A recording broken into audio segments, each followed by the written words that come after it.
भाइयों और बहनों, अभी 12 मई के अपने उद्घोषणा में माननीय प्रधानमंत्री मोदी जी ने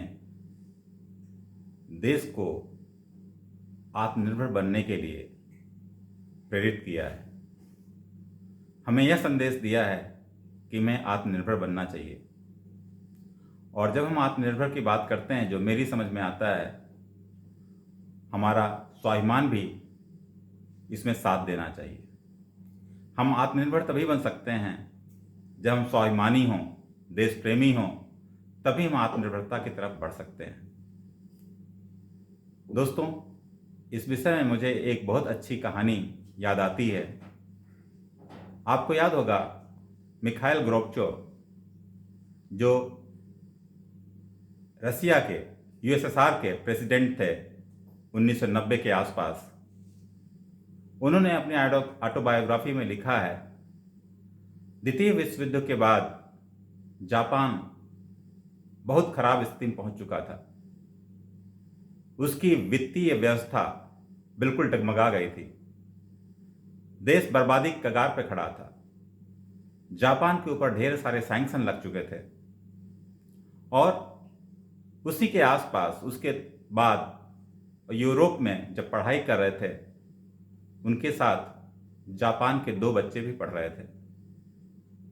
एक चीज उन्होंने ऑब्जर्व किया कि जापान के दोनों बच्चे जब नोट्स बनाते थे तो एक बच्चा पेंसिल को शार्प करता रहता था, दूसरा बच्चा लिखता था। जब दूसरा बच्चा लिखता था तो पहला बच्चा पेंसिल को शार्प करता था। यह ऐसा क्यों करते थे? क्योंकि वो बच्चे जापानीज पेंसिल यूज कर रहे थे और जापानीज पेंसिल बहुत ब्रिटल होती थी उस समय, तो उनकी नोक बहुत जल्दी टूट जाया करती थी। तो उनके साथ के बच्चों ने जापानीज बच्चों को समझाया कि क्यों नहीं आप इंग्लैंड की बनी हुई पेंसिल यूज करते हैं।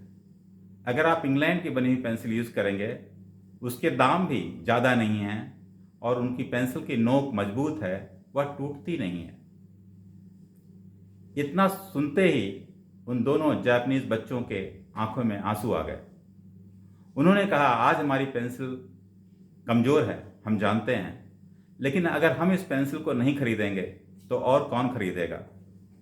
हम इस बात से बहुत आश्वस्त हैं कि आज हमारी पेंसिल कमज़ोर है, लेकिन आने वाले समय में हमारी पेंसिल इतनी मजबूत होगी कि पूरा विश्व खरीदेगा। दोस्तों, जापान के बारे में, उनकी गुणवत्ता के बारे में, उनकी तकनीक के बारे में आज दुनिया से कोई बात छुपी नहीं है। एक घटना का और जिक्र करना चाहूँगा।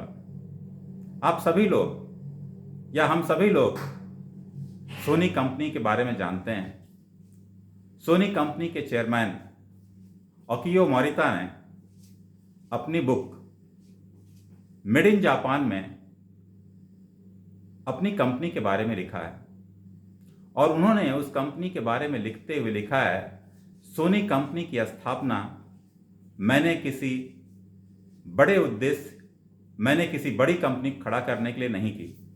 सोनी कंपनी को एस्टेब्लिश करने का उद्देश्य था देश को बड़ा करना। देश के बारे में सोच करके मैंने सोनी कंपनी की स्थापना की। दोस्तों, मैं यह कहना चाहता हूं, अगर हमको देश से प्यार है, अगर हम देश के बारे में सोचते हैं, तभी हम आत्मनिर्भरता की तरफ बढ़ सकते हैं।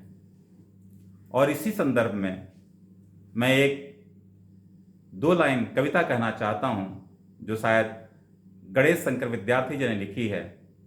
उन्होंने कहा है, जिसको न निज गौरव तथा निज देश पर अभिमान है, वह नर नहीं पशु है निरा और मृतक के समान है। दोस्तों, अगर हमें अपने देश के ऊपर अभिमान नहीं होगा, गर्व नहीं होगा, तो हम अपने देश में आत्मनिर्भरता की तरफ देश को नहीं ले आ सकते हैं। और इसलिए मैं सभी लोगों से अनुरोध करूंगा कि आइए मिलजुल करके प्रधानमंत्री के इस महाअभियान में जुड़ें, अपने आप को देश के प्रति जागरूक करें, इस काम में बढ़ चढ़कर हिस्सा लें, अपने स्वाभिमान को जगाएं, देश के स्वाभिमान को जगाएं, देश के सम्मान को बढ़ाएं। और इसी कामनाओं के साथ मैं इस वीडियो का समापन करता हूं। धन्यवाद। जय हिंद।